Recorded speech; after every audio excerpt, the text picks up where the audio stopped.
मैं देख रहा था कि बात अब केवल आर्टिफिशियल इंटेलिजेंस और शिक्षा की नहीं है। अब थोड़ा सा मैं पॉलिटिकल इंटेलिजेंस आपके सामने रखना चाहता हूं। बात केवल इसकी नहीं है जो टॉपिक आप डिस्कस कर रहे हैं कि आर्टिफिशियल इंटेलिजेंस के दौर में शिक्षा कैसे होगी। एक लीडर के रूप में और एक सामान्य भारतीय के रूप में मैं इस चीज को इस रूप में देखता हूं कि यह बात 30 करोड़ स्टूडेंट्स की है जो इस समय स्कूल या कॉलेजेस में पढ़ रहे हैं, और उन 2 करोड़ टीचर्स की भी है जिनमें से कुछ यहां बैठे हुए हैं लेकिन किसी स्कूल या किसी कॉलेज में पढ़ाने के लिए बैठे हुए हैं। 32 करोड़ भारतीयों के बारे में यह बात है कि आर्टिफिशियल इंटेलिजेंस के दौर में शिक्षा का अब भविष्य क्या है।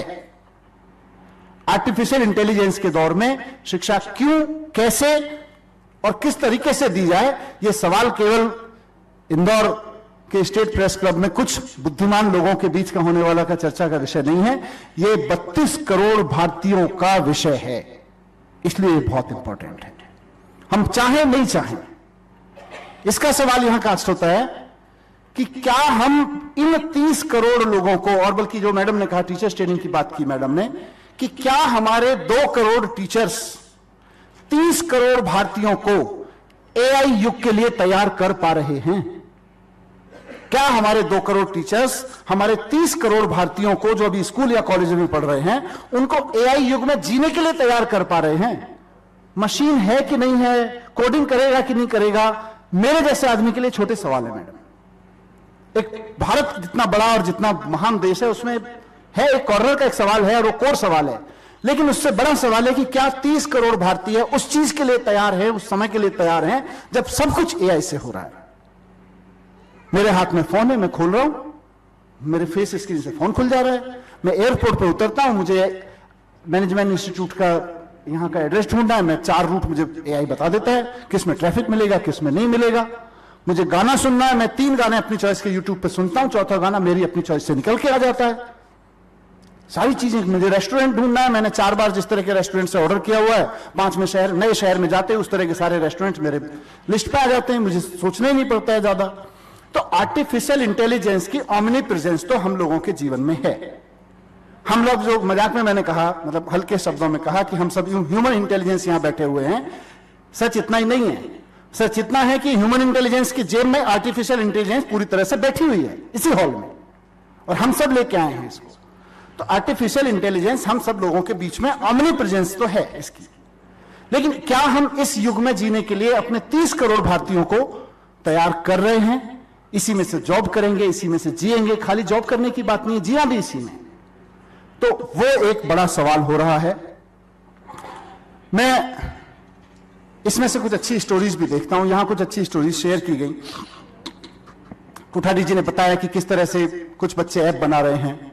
मैं देख रहा था अखबारों में, मैंने पढ़ा मदुरई में एक नेत्रहीन बच्चा, कार्तिक शायद नाम है उसका, मैंने न्यूज स्टोरी पढ़ रहा था, वो पढ़ नहीं पा रहा था लेकिन अब उसे किब्बो नाम का शायद कोई ऐप मिला और उसने पढ़ना शुरू किया, और वो अपनी शानदार स्पीड के साथ, पूरी इंटेलिजेंस के साथ में, जितनी भी ह्यूमन इंटेलिजेंस उसमें है, एक डेफिशिएंसी बस थी, वो अपने आसपास के सब बच्चों को कॉम्पीट करके आगे निकल गया है सिर्फ एआई की वजह से। कश्मीर के पुलवामा में एक लड़की ने इस बात से आहत होके कि मेरी मम्मी और मेरे पापाओं के और मेरे दोस्तों के व्हाट्सएप पे हमेशा फेक न्यूज आती रहती है जो एक दूसरे को, हिंदू मुसलमानों को लड़ाने के लिए काफी होती है, मुझे कुछ करना चाहिए। उस लड़की ने अपने दोस्तों के साथ मिलकर एक आर्टिफिशियल इंटेलिजेंस का यूज करते हुए एक पैक बनाया, कोई ऐप, कोई चैटबॉट कुछ बनाया, और उसके बाद में उसने सुनिश्चित कर लिया कि मेरे गांव में, मेरे कस्बे में आने वाली हर खबर को मैं इसमें आर्टिफिशियल इंटेलिजेंस में जाके चेक करूंगी और उसके बाद में अपने सारे दोस्तों को बोल दूंगी, देखा फेक न्यूज है। That is the use of artificial intelligence. Good story about artificial intelligence. Maharashtra का एक किसान जिसको बहुत एग्रीकल्चर नॉलेज नहीं है, जिसको बहुत टोपोग्राफी और ये सब की नॉलेज नहीं है, पेस्टिसाइड की ज्यादा नॉलेज नहीं है, अब किसी ऐप के जरिए, किसी अच्छे आर्टिफिशियल इंटेलिजेंस एआई टूल के जरिए अपनी फसल के फोटो खींच खींच के, अपनी जमीन के फोटो खींच खींच के भेजता है, और आराम से वहां किस वक्त उसको पेस्टिसाइड यूज करना है, कब पानी देना है, कब प्रोडक्शन देना है, कब नहीं देना है, सारी वेदर इंफॉर्मेशन से लेकर टोपोग्राफी की सारी इंफॉर्मेशन उसको एआई से मिल जा रही है। उसकी फसल का फोटो समय समय पे देख के उसको एआई जवाब दे देता है कि अभी तेरे को ये करना चाहिए, ये करना चाहिए, और रिकॉर्ड है। ये सब मैं अखबारों से पढ़ी हुई चीजें कह रहा हूं। उस किसान ने 30% अपना प्रोडक्शन ऊपर किया है पिछले साल एआई का इस्तेमाल करते हुए। एक सामान्य अनपढ़ किसान है, शायद अनपढ़ भी होगा, मुझे पता नहीं, पर फोन यूज कर रहा है उसके हाथ में। कहना चाह रहा हूं कि एआई की ओमनी प्रेजेंस है, एआई की अच्छी स्टोरीज हम सबके बीच में हैं, लेकिन फिर से कहना चाह रहा हूं और पूछना चाह रहा हूं और इस चिंतन को आप सबके बीच रखना चाह रहा हूं कि क्या भारत 32 करोड़ का भारत, 140 करोड़ में से 32 करोड़ लोगों का भारत एआई के युग में जाने के लिए, एआई के युग में पूरे स्मार्टनेस से जीने के लिए तैयार है?